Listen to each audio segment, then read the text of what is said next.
Hey guys, welcome back to another episode of Star Wars Theory. Today we're going to cover something from the novelization of Star Wars Revenge of the Sith by Matthew Stover. Now, I was rereading the novel, and if you haven't seen my interview with Matthew Stover, Mark and I got the pleasure of actually being able to speak to him and ask him a bunch of interesting questions regarding the prequels, originals, and sequels. Anyways, today, Matthew Stover wrote something in the Revenge of the Sith novel that I'd like to go over. And it has to do with what Sidious said Yoda actually was. Now, if you guys remember in Episode 2, Attack of the Clones, Yoda limped over to Count Dooku on Geonosis after Count Dooku took out Obi-Wan Kenobi and Anakin Skywalker. We see Yoda turn the corner and he's just steadily walking with his cane. Very unassuming, and then finally takes his lightsaber out, does some leaps, and just goes absolutely insane. Now, while I've done videos in the past regarding why Yoda uses a cane, today's video will touch more on that, however from Sidious's perspective, so that's why it's more unique and interesting, I think.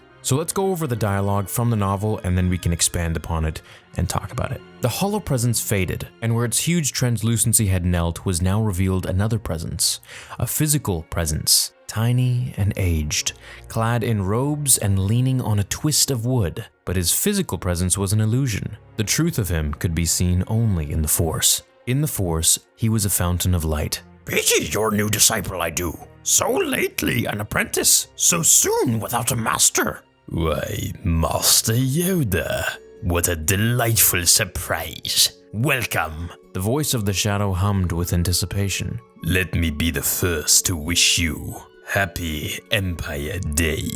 Find it happy? You will not. Nor will the murderer you call Vader. Ah. The Shadow stepped closer to the light. So that is the threat I felt. Who is it, if I may ask? Who have you sent to kill him? Enough it is that you know your own destroyer. So before we continue, which I'm going to do in another video covering other aspects of this afterwards and before this quote, which are equally as interesting, if you didn't catch what Sidious said about Yoda in his own mind, his thoughts about Yoda as Yoda showed up, is that he was a fountain of light, that his physical presence was just an illusion, and the truth of him could be seen only in the Force. So this really made me picture, when I was reading this, made me picture that scene in The Matrix where they stop seeing flesh and bone, but they rather just see code. And do you remember at the end where Neo was completely seen in code, moving as the One? I think this is how Sidious sees Yoda. So it kind of makes me believe that maybe Force users are able to see a different side to reality than maybe normal people. And I think the more powerful you are in the Force, the more you can actually see. So like Mace Windu, for example, had his ability of Shatterpoint, which allowed him to see different obstacles, people, and scenarios, and their weakest points of breaking. And then when Palpatine was fighting Mace Windu, Anakin described their fighting as a blur of purple and red, that he couldn't even see them, even with his eyes, and even with his powers in the Force. So this kind of changes that scene for me forever now, when Yoda walks into Palpatine's office in Revenge of the Sith, and Palpatine just sees him as this beacon of light, this fountain of light, meaning that Yoda is the most pure form of the Force, of the light side of the Force that is, and Palpatine is seen as the Shadow, and referred to as the Shadow in this novel a lot. So you have the perfect yin and yang of each other, the light side embodiment, essentially, and then the darkest side of the Force, which is the Shadow, Palpatine. One thing I also want to touch on is that Palpatine was only about 60 or so years old in Revenge of the Sith, whereas Yoda was 850 years old or so. So if we gave Palpatine the same amount of lifespan as Yoda, and they were already equal at this point, while Palpatine was only about 8% of Yoda's full age, or even less than that, it makes me wonder just how insanely sadistically powerful Palpatine would become if he had the same lifespan as Yoda's species. Which takes me into The Mandalorian and perhaps Book of Boba Fett, where Palpatine is really trying to clone Grogu. And I believe this is to harness his, not just his Force abilities, but more so harness his ability to live for such a long time for his species, and maybe implant that into the body of Palpatine that they already cloned, which we saw in Episode 9 Rise of Skywalker, or perhaps something they were already working on, or maybe even Snoke, and have it live to be 900 to 1,000 years old. So maybe the plan all along isn't to have a Force-sensitive body that Palpatine can jump his essence into, but to have the DNA and the understanding of how to replicate a super old being. You know, I was always alternating between two different ideas when we noticed that Grogu was being manipulated, or at least examined and experimented on, by the clone facility that used to belong on Kamino, as we saw on Dr. Pershing's patch in The Mandalorian. I first thought, okay, well, Palpatine needs a clone body of something that he can jump his essence into. And then I thought, well, he also really wants to live to be super old, so maybe he could do all of that in this one body. But kind of bypassing the fact that maybe he doesn't really care if this body can harness his soul, perhaps, but he's looking for the ability that this body has at cell either regeneration or aging, or de-aging, I should say. Maybe his team is trying to find how exactly to replicate this sort of slow cellular degeneration in Yoda, or Yoda's species, and to replicate that in his own body that he has sitting on Exegol. Since now, of course, they want to tie everything into Episode 9.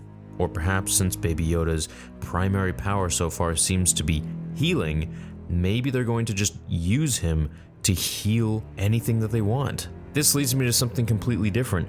Maybe they want Baby Yoda, maybe they want Grogu to heal all of the Snoke clones that they've created, all of the Palpatine clone bodies that they've created that are a little bit deformed or messed up, kind of like the one we saw. In the Episode 9 Rise of Skywalker novel, it explained how Palpatine's body just could not contain the power of his essence in that form, and so it started to wither away. So this makes me wonder if Palpatine's body was actually super strong to begin with when he transferred his essence after Return of the Jedi, which still I really don't like that story, but it is what it is. We're going to go along with it for now, just to connect the dots of everything here. And then over time, his body was just deteriorating because Palpatine's power was so immense that the mortal flesh couldn't handle it, unless it was really intertwined with the original Palpatine, of course, who was able to, for the most part, handle that kind of power.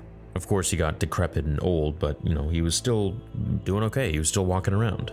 So one piece of dialogue from a book just makes me theorize on so many different things and takes me all the way to The Mandalorian and try to connect the different stories and create something. Now, of course, these are all theories, as in the channel name, which is Star Wars Theory, but it does make you think, and it makes you wonder, if Yoda was really the fountain of light that Palpatine said he was and saw him as, then could anything from that body or from that species be used to contain dark side abilities? I think the answer to that is yes, because Yoda could have easily just used the dark side as he was so powerful in the Force, but it was his choices that kept him within the light. So while Yoda was always trying to seem as very unassuming and very slow and weak, he was actually just conserving all of his energy just like a massive engine on a car would if it's just idling along. But when the floodgates open, then it really roars to life. And I think that was the case with Yoda. Yoda was so powerful in the Force that he was able to contain all of his energy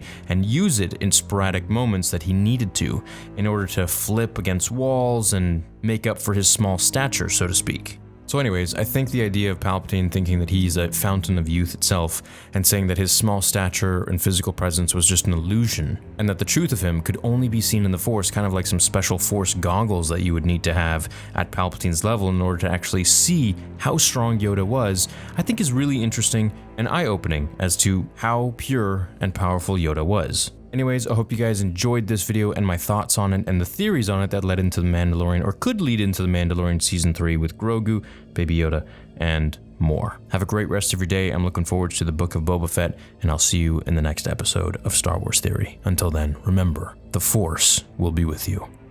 Always.